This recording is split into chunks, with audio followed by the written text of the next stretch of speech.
Ibnu Umar berkata, carilah di 10 malam terakhir. Jika salah seorang kalian lemah atau tidak mampu, janganlah ia dikalahkan di 7 malam terakhir. Hadis riwayat Muslim. Jadi malam 21 sudah lewat. Oh jangan-jangan malam 21, jangan ngomong gitu. Nanti jadi gak semangat. 23 udah lewat. Terus 25 malam sekarang kelihatannya malam ini nih hadirin. Senang begitu? Gimana kalau malam 29? Belum tentu.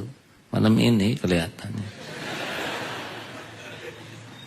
Kalau malam ini sudah lewat besok, nah baru ngomong lagi. Kayaknya malam 29. Tapi saya malam mengganjil mau istirahat. Justru malam genap mau istirahat. Justru malam genap itu yang dinilai oleh Allah ya. Kamu mah maunya yang ganjil aja. Panteng genap juga. Ganjil panteng jadi maksimum.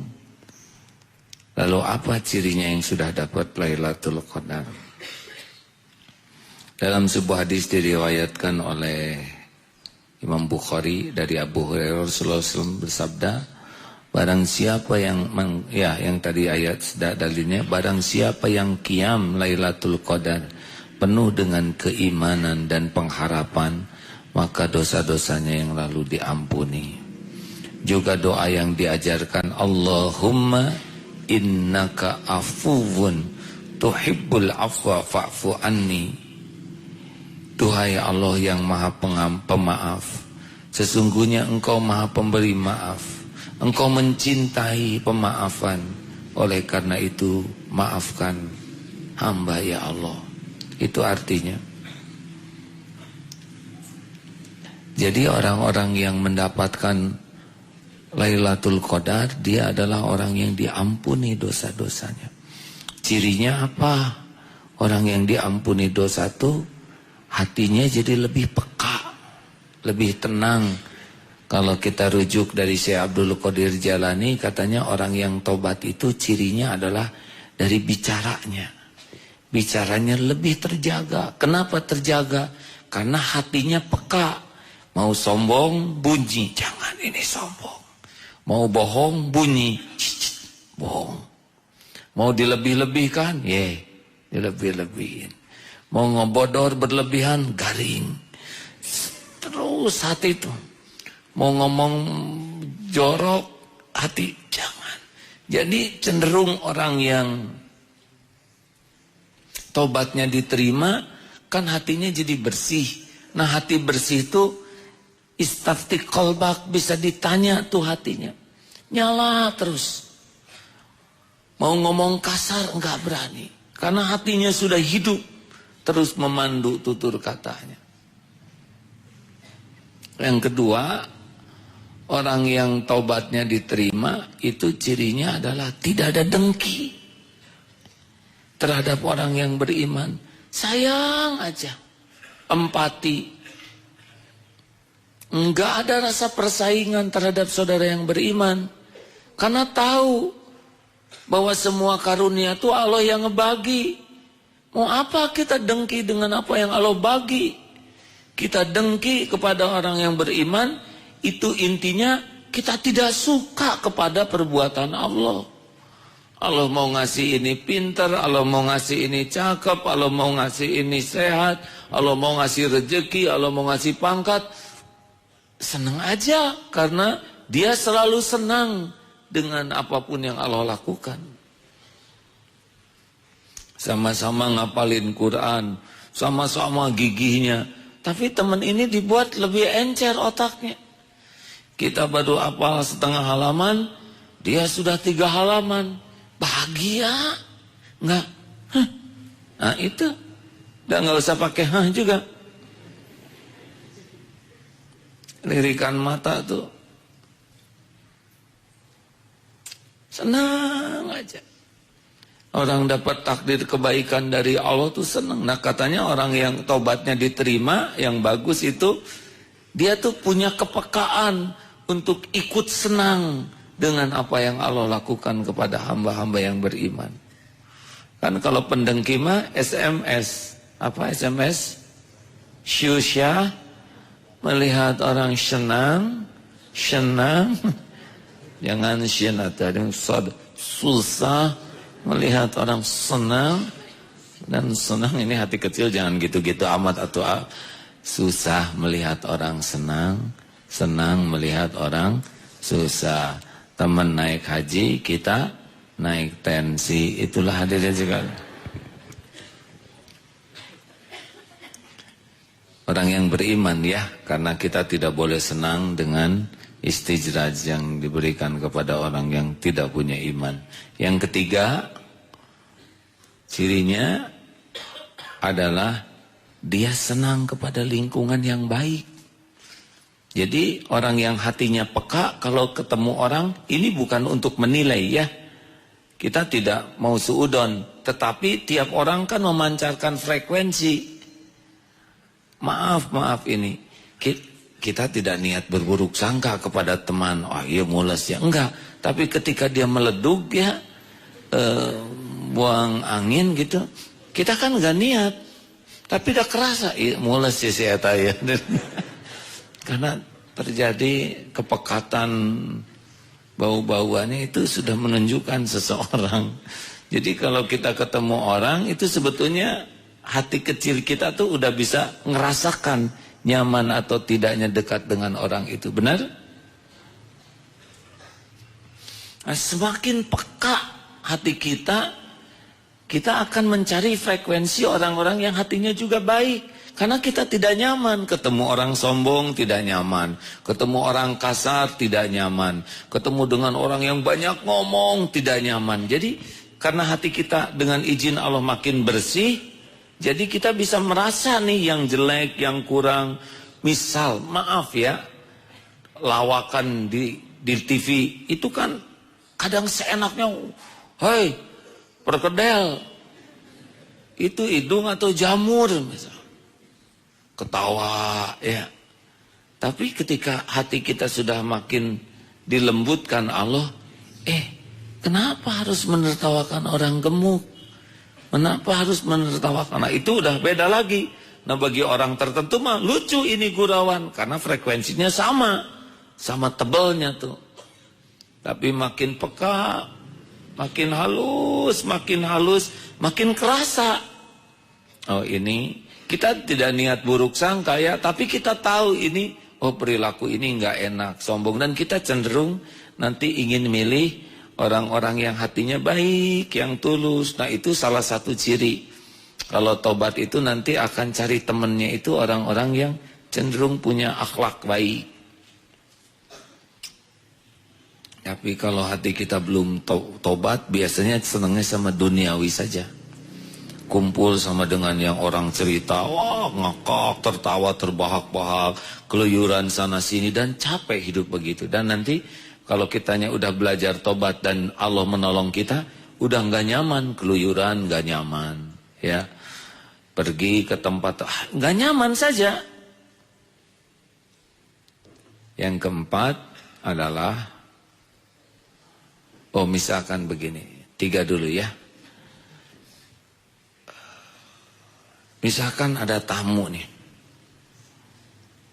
Tamu tuh kan sebetulnya tiap ketemu tamu tuh peluang jadi dosa ada. Peluang jadi ilmu dan pahala juga ada. Tapi sejujurnya tiap ketemu orang tuh sangat berpeluang kita jadi dosa. Kalau yang datangnya beda jenis dan gimana gitu rupawan, ini mata jadi dosa. Belum pikiran. Belum ngomong, kumaha neng meni geulis, catet ini.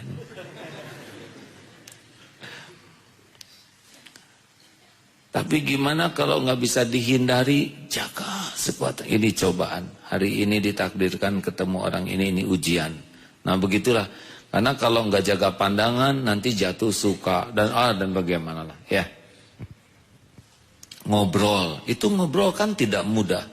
Kalau ngobrol nanti kita ingin kelihatan pinter, ingin kelihatan tahu banyak, ingin kelihatan berpengalaman. Udah sekali ngomong ternyata dia juga tahu, ditambah-tambah oleh kita. Saya waktu itu ke Singapura, saya juga, tapi kan saya udah 3 kali. Saya 5 kali loh, iya tapi 5 dikurang 3 kan 2 ya kan.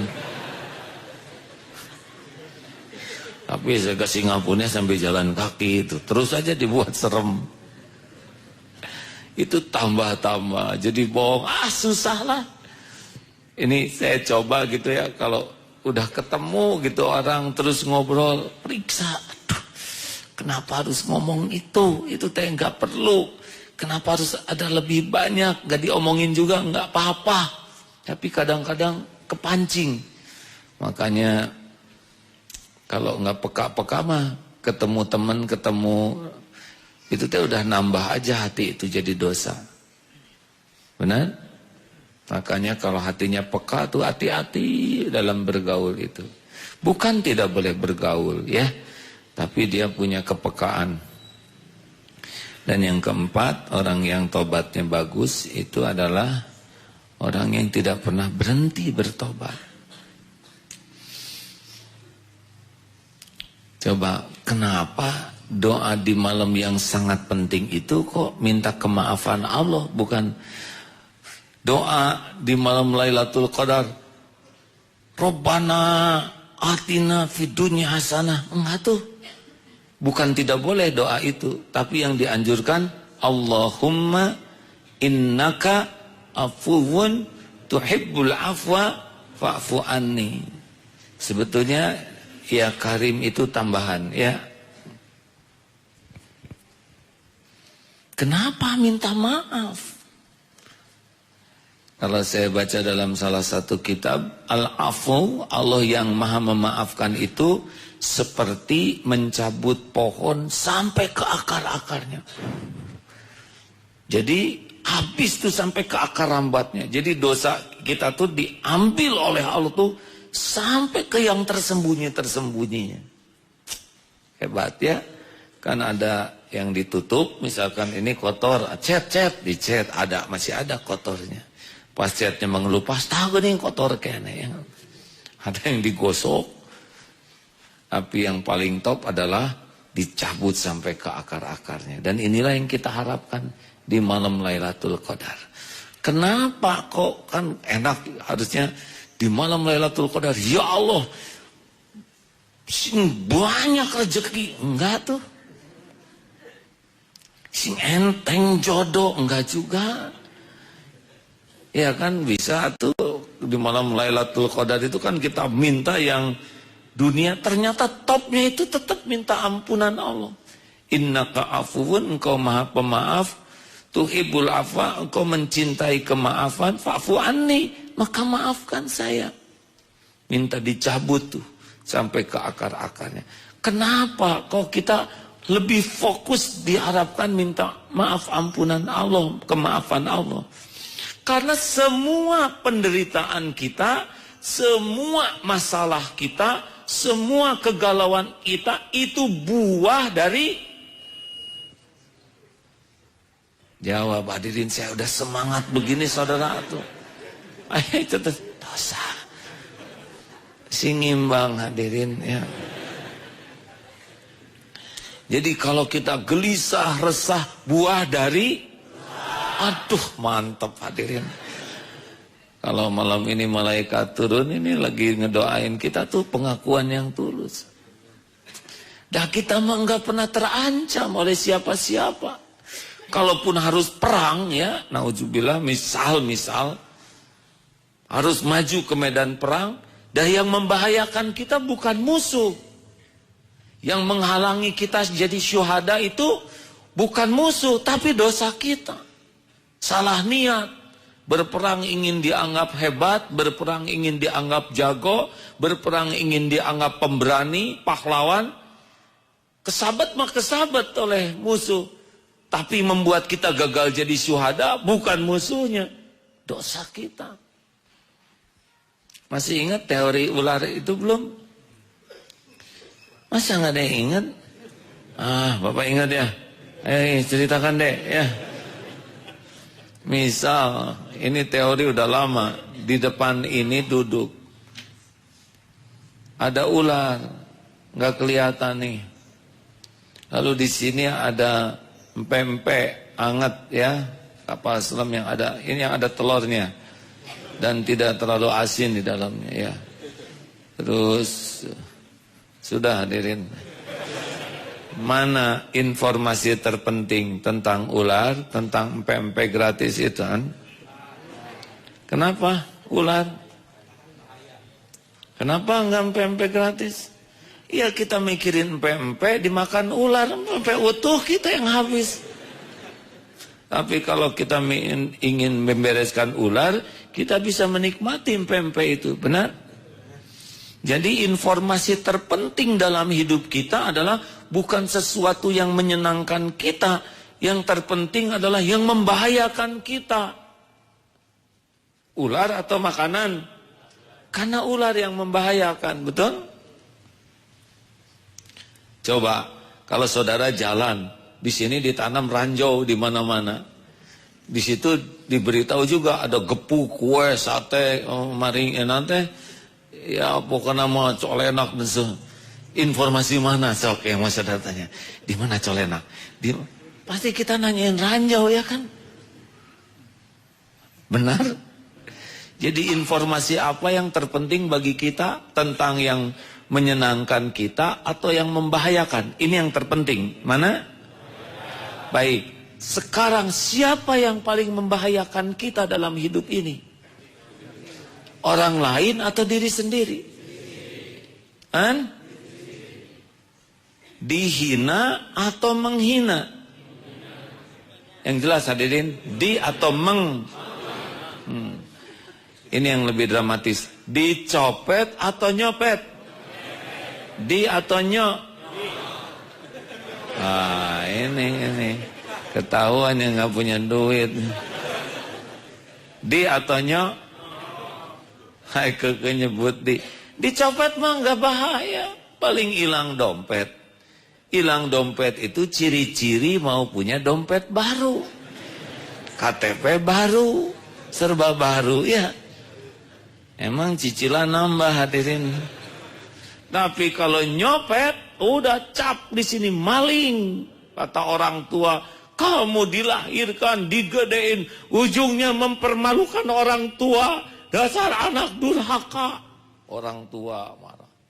Kata pendamping hidup, suami nggak punya harga diri, malu saya. Diingat istrinya maling. Sengsara istri, mertua dan sebagainya. Kata anak, bapak mah jolim.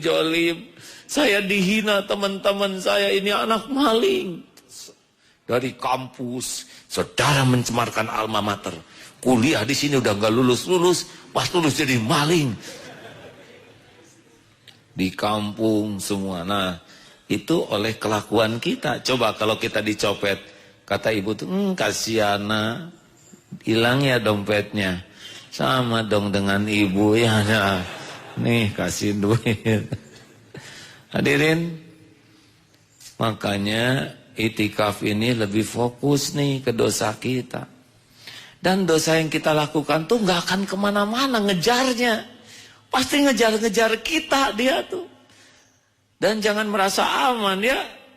Dosa mulai dicatat dari kapan? Dari balik. Itu cinta monyet kita dulu. Walaupun monyetnya monyet blow on waktu itu ya, tapi tetap udah balik.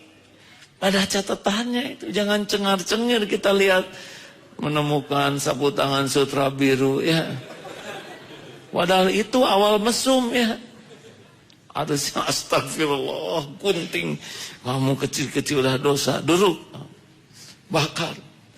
Jangan dianggap kenangan senyum lagi itikaf teh aduh. Pandang boro-boro diampuni, dia bahagia dengan dosanya.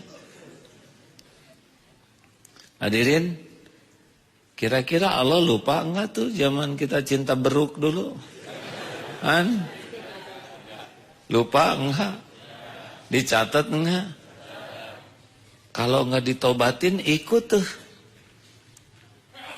Petakannya tuh ada, karena tiap dosa tuh ibaratnya nyimpen paku payung, dosa kecil ya.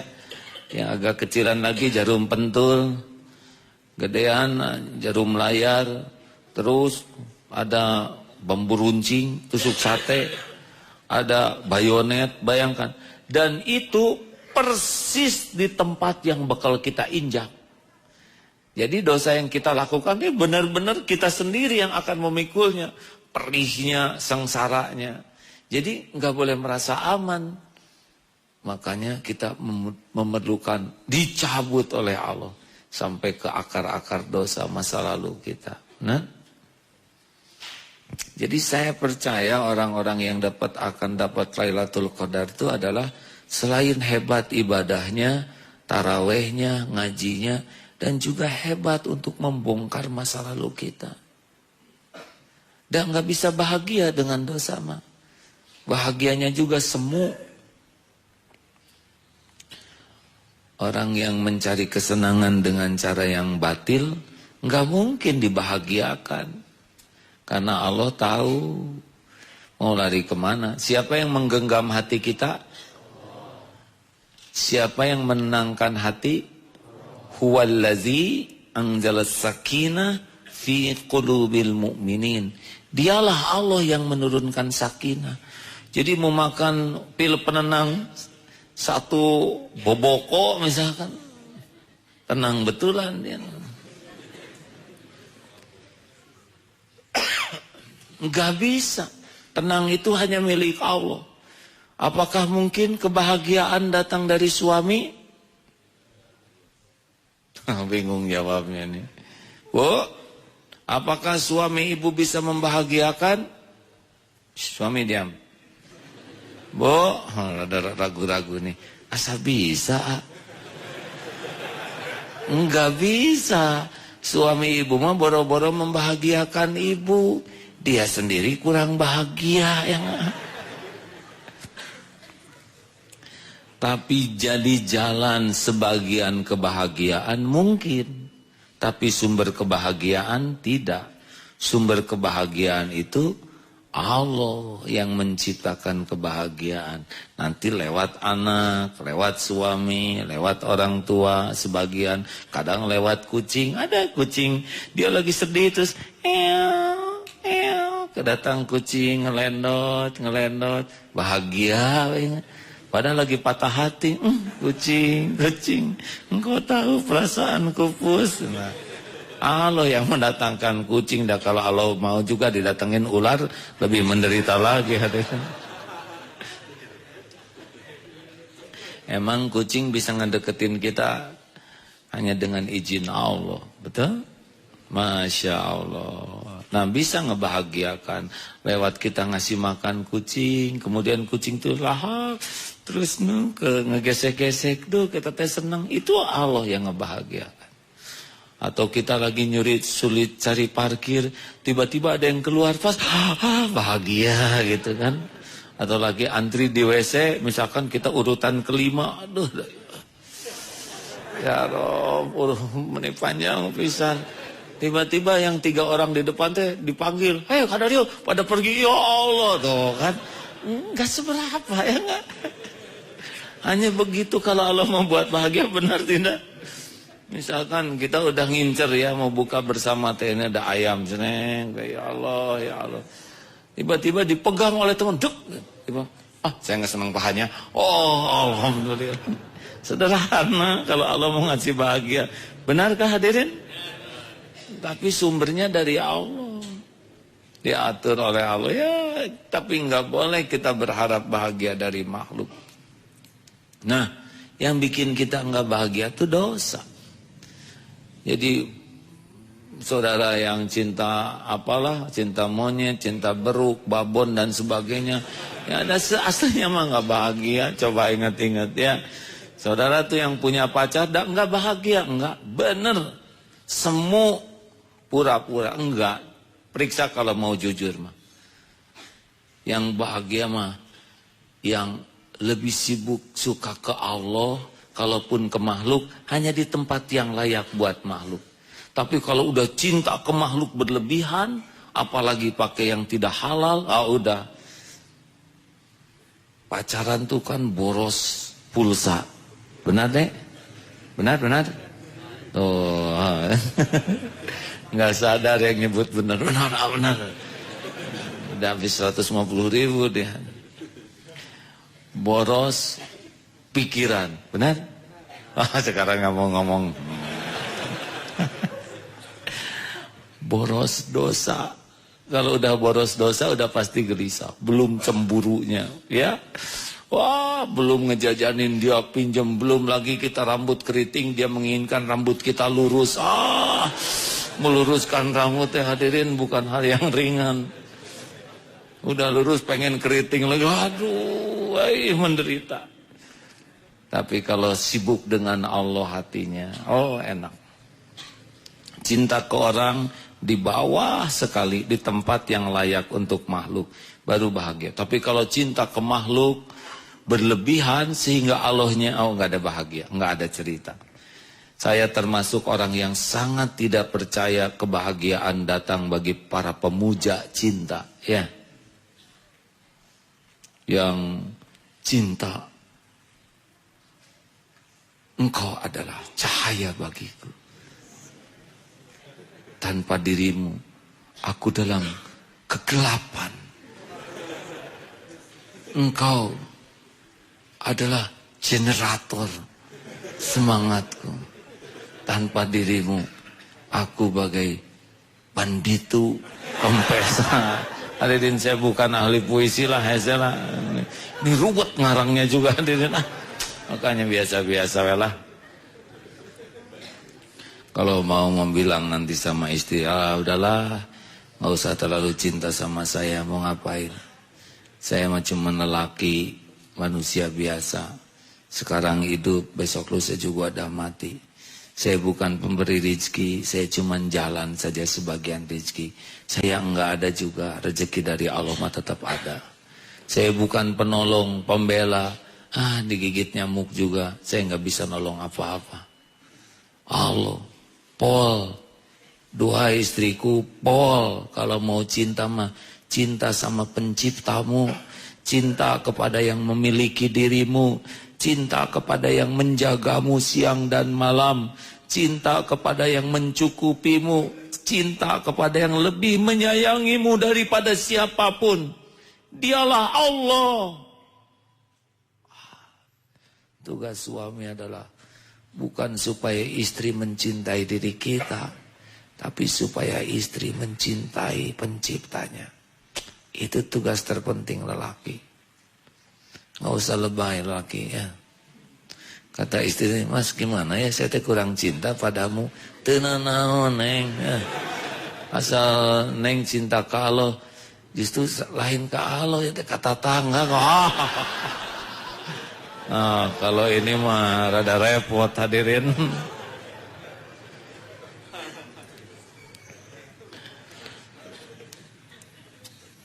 Terus kan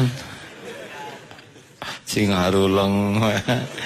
Sudahlah hadirin, hati-hati dosa ya. Jadi ini tafakur ini nanti diselang-seling. Boleh sibuk ngaji boleh, tapi harus punya waktu untuk ngebongkar dosa-dosa kita. Minta aja ke Allah ya. Allah kan tahu file-file dosa kita, benar? Semuanya lengkap dalam pengetahuan Allah. Minta ya Allah, Allahumma ja'alni minat tawabin waj'alni minal mutatahirin. Minta dijadikan orang yang bisa tobat. Nanti Allah ngebuka, tiba-tiba ingat. Itu Allah nolong. Tiba-tiba duduk di sebelah teh, kakaknya si itu dulu, dia itikaf di sini. Astagfirullah, aduh ya Allah, pasti tahu modal saya, aduh astagfirullah. Gampang bagi Allah, ya kan? Untuk membuka masa lalu. Nah, silakan nih di malam ganjil ini supaya dapat permintaan kemaafan dari Allahnya, kita harus pakai sadar dulu dosa kita apa, ya. Hadirin, hidup berlumur dosa mah hidup tanpa kebahagiaan. Mau lari kemana saja, pemilik bahagia itu Allah. Mau bersama siapapun gak bisa. Jangan tertipu oleh asmara, gak ada apa-apanya tuh. Yang ngebahagiain mah Allah aja. Dan makin cinta ke makhluk tuh makin gak bahagia sih aslinya. Gak bisa. Allah tahu. Karena yang dicinta itu sangat mudah oleh Allah dibulak-balik hatinya. Kenanya ini ngaliman itu jadi enek. Kemarin masa manis, nah ya jadi asem. Oh, akang. Nah hadirin, Allah yang ngebulak-balik hati. Makanya periksa. Sepakat nih malam ini. Ini pada itikaf di sini malam ini. Kalau nanti itikaf harus hati-hati ya menjaga satu sama lain. Ya kalau saudara dibuka oleh Allah ingat dosa, terus sedih, terus nyesal, tetap jaga tangisannya. Jangan sampai tangisan ria. Nangis semua keganggu ya. Ampun ya Allah. Oleh Allah dihilangin sedihnya. Ampun ya Allah. Tapi air mata diawet-awet di sini. Padahal yang aslinya itu air mata asli nangisnya sedikit, yang banyak tuh menguapnya. Tapi karena ria ya diantepkeun ka dia. Tipu menipu. Kalau mah nggak boleh gitu. Asli ya sedih teh sedih asli dan nggak perlu bunyi sebetulnya ya. Dan nggak harus selalu diwujudkan air mata. Walaupun demikian biasanya kalau udah perih gitu nyesel, aduh ya Allah saya yang salah, aduh itu langsung oleh Allah tuh dikeluarin air mata. Nah, itu tuh benar-benar beruntung. Nah nanti cari kapling masing-masing yang lebih nyaman ya, sehingga kita bisa tafakur. Jadi ketika Allahumma innaka afuwun, nah dalam ini tuh sudah benar-benar ngarap-ngarap diampuni oleh Allah. Karena kedalaman menghibah kita tuh tergantung tingkat kebutuhan kita. Benar? Coba yang mau pinjam uang kalau perlu sekali, aduh Kang gaya doi seep punten Kang, aduh 1 juta Kang. Si Akang yang diminta ke lagi ngagoler. Akang ya teu boga naon mana masalah alamat. Akang keur ngagoler minta 2 juta ke Allah.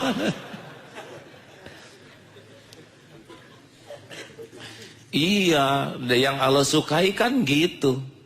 Yang si hati tuh remuk ke Allah tuh nyungsep, aduh, tolong. Nah itu yang paling Allah suka itu. Hadirin, ketika kita ngaku kita ini benar-benar kotor, hina, busuk, berlumur dosa, tapi ditutupi oleh Allah yang Maha Tahu, dan cuma Allah yang bisa ngampuni. Aduh. Dan kita merasa si dosa tuh kayak ancaman buat kita. Kalau menurut Rasulullah tuh seperti gunung, bangunan yang mau roboh gitu. Jadi itu benar-benar ya Allah selamatkan dari jatuhnya musibah karena dosa ini. Nah itu yang bekal nendang tobat kita. Atau ngarap-ngarap pertolongan Allah juga yang paling ngerasa, aduh saya nggak berdaya. Kecuali Engkau ya Allah. Hanya Engkau pemilik segalanya. Hanya Engkau penguasa segalanya. Apa yang Engkau kehendaki pasti terjadi. Dan apapun yang tidak Engkau kehendaki tidak akan pernah terjadi. La haula wala quwata illa billah. Remuk hati. Nah itu kalau sudah bisa begitu, mungkin orang-orang itulah yang akan dapat jamuan Lailatul Qadar. Jadi bagus memperbanyak sholat, bagus memperbanyak tilawah Quran, bagus memperbanyak zikir dan doa, tapi hatinya harus ada pengakuan, remuk, malu, takut. Ah itu yang lebih disukai Allah. Karena Allah wa asiru qaulakum awijharu bi innahu alimum bidatis sudur. Mau engkau rahasiakan, engkau jaharkan, innahu alimum bidatis sudur. Hadirin mohon maaf kalau ceramahnya seperti itu ya. Tapi karena Kalau ingin pertolongan Allah bukan masalah piawainya berkata-kata. Allah tidak perlu kita merekayasa kata kepada Allah sehingga kita jadi pusing sendiri dengan omongan kita.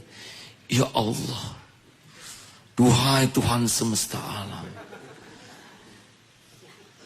ampuni setiap pori-pori dosa sekecilmu. Allahumma innaka afuwun tuhibbul afwa fa'fu anni. Tapi di sininya nih ikut, daripada otak sibuk merangkai kata, lebih baik hati jujur mengakui kebusukan, kehinaan, kemunafikan, kenistaan, aib-aib kita, dan cukup. Dan tidak perlu ngasih tahu ke kiri kanan. Maaf ya, saya ini orang berlumut dosa. Zina udah, mabok udah, ngebunuh udah.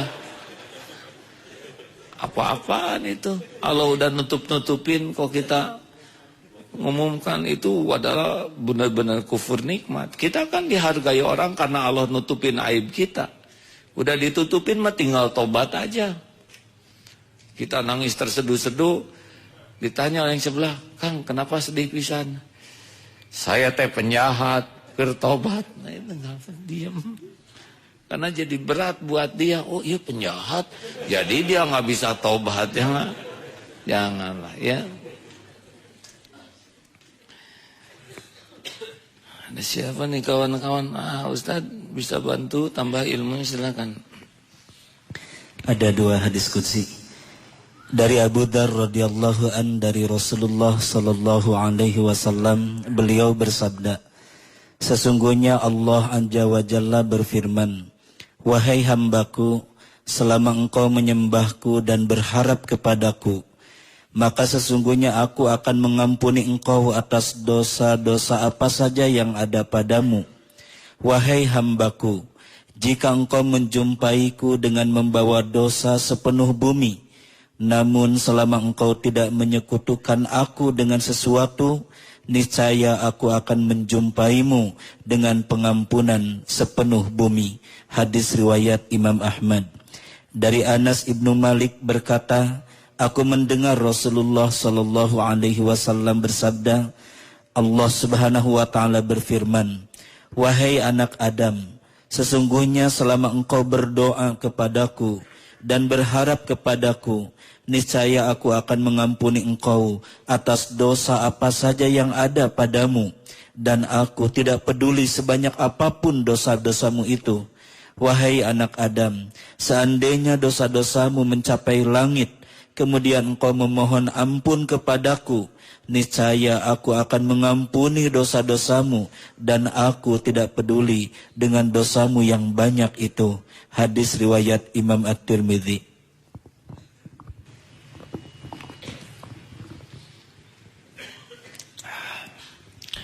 Makanya taubat itu hanya bisa bagus bagi orang yang bertauhid, yang dia tidak musyrik.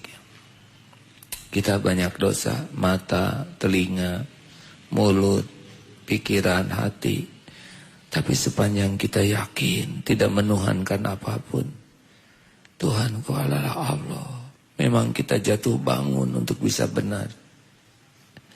Karena dosa yang paling fatal adalah inna syirka ladzulmun azim. Sesungguhnya syiriklah. Orang yang syirik itu adalah yang punya Tuhan yang lain di hatinya, yang punya ilah yang lain. Siapakah ilah itu?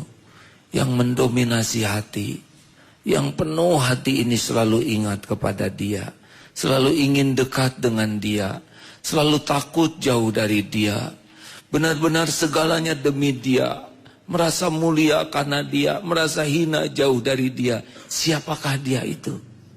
Kalau dianya itu adalah Allah, dia bertauhid. Tapi kalau dianya itu adalah selain Allah, dia sudah syirik. Makanya hati-hati yang punya harta, perusahaan, jangan memenuhi hati. Kita itu bukan kemuliaan punya itu, biasa saja. Nanti waktunya diambil juga pergi. Juga yang punya pendamping hidup, jangan berlebihan cinta. Ya, Itu adalah amanah Allah. Tidak boleh ada yang memenuhi hati kita sehingga harap dan takutnya hanya kepada Dia. Kalau Dia itu makhluk atau benda, kita sudah mengkhianati Allah. Tidak bahagia. Hadirin, Allah Maha dekat. Allah Maha mendengar. Pertolongan Allah sangat dekat. Kalau mau dekat dengan Allah tidak boleh acting ya. Tidak boleh pura-pura soleh. Tidak boleh. Soleh asli aja. Tidak usah pura-pura baik. Baik beneran aja. Tapi orang lain nggak percaya sama saya, ya nggak apa-apa. Yang penting mah jujur aja. Allah tahu kok kita jujur. Saya udah jujur, tapi saya malah nggak dipercaya dan di PHK, ya nggak apa-apa. Emang di PHK jelek. Siapa tahu Allah mau ngasih usaha mandiri. Kalau kerjaan itu memang akan mengotori hati, kemudian Allah tahu itu akan merusak iman, dah nggak apa-apa. Kita baik mas, karena tahu Allah tuh tahu kebaikan kita. Kita udah sedekah dianggap pelit, ya nggak apa-apa. Tetap aja sedekah. Dan kita mah sedekah bukan masalah status pelit atau dermawan. Karena itu yang Allah sukai.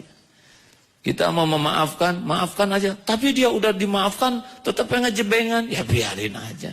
Itu bibir dia sendiri kok. Dan kita memaafkan orang bukan supaya ngejebeng bibir orang. Baik ya. Saya udah nolong dia nggak tahu terima kasih, ya itu mah urusan dia. Urusan kita berbuat baik supaya Allah ridho ke kita. Benar? Enak dengarnya hadirin? Enak dengarnya?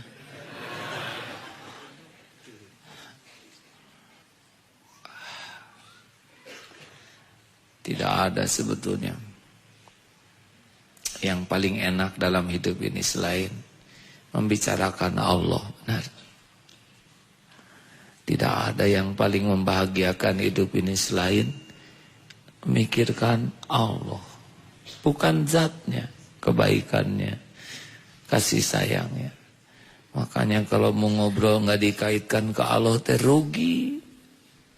Dan semuanya juga Allah yang punya, betul? Kebanyakan ngobrol nggak terkait ke Allah, rasakan aja, pasti gersang hati ini. Terima kasih hadirin.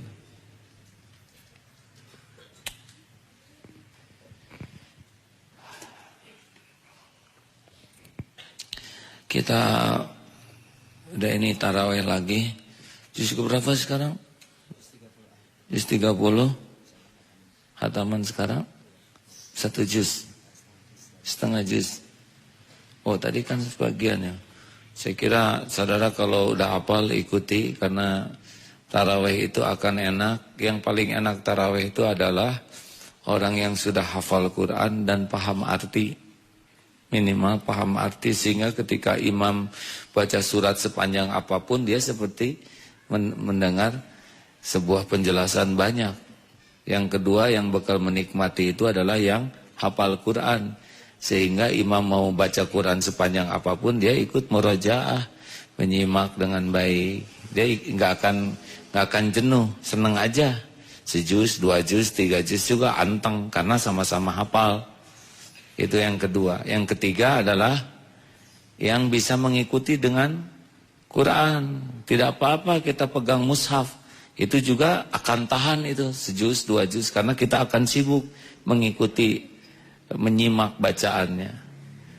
Nah, yang agak berat itu adalah yang paham tidak, hafal enggak, baca Quran juga belum bisa, nungguin ini imam bacaan panjang, oh bisa kotor hati itu.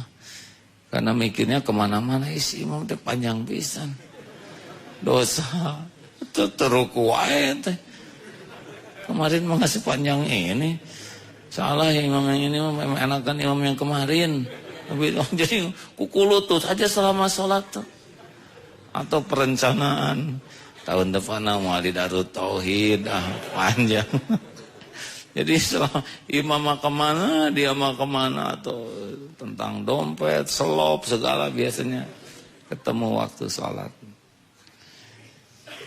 coba ditingkatkan ya. Makanya kalau nanti belum hafal dan bisa baca Quran, pegang saja mushaf ya.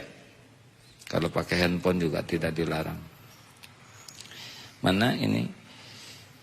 Yosafat. Oh ini Yosafat Puadadi. Hah? Buapi. Ya. Oh maaf ya. Apa kabar? Baik. Dari tadi senyum terus lihat saya. Baru pertama kali di sini. Sebenarnya iya sih, udah lama juga di sini, itikaf juga. Oh, udah lama itikaf di sini. Iya. Oke. Ini yang mau syahadat bukan? Iya. Oh, iya iya. Alhamdulillah. Maaf hadirin, saya kadang-kadang harus mencerna ya. Jadi baru sekarang akan syahadatnya. Iya. Memang sih baru sekarang sih. Oh gitu. Jadi ikut-ikutan aja dong. Oh ikut-ikutan. Kenapa mau syahadat kalau boleh tahu? Karena itu dari dorongan hati aja. Dorongan hati ya. Apa sih yang menarik dari Islam yang diketahui? Kalau menurut saya sih ya dalam hati kalau memang sudah ada dorongan jadi nggak bisa gitu. Nggak bisa dihindari ya? Iya, nggak bisa dihindari. Nanti coba teman-teman buka YouTube tentang orang-orang yang masuk Islam di luar negeri itu ya. Aduh, luar biasa tuh ya. Banyak hal-hal yang membuat kita sangat bersyukur betapa mahalnya hidayah itu. Baik, ikuti ya.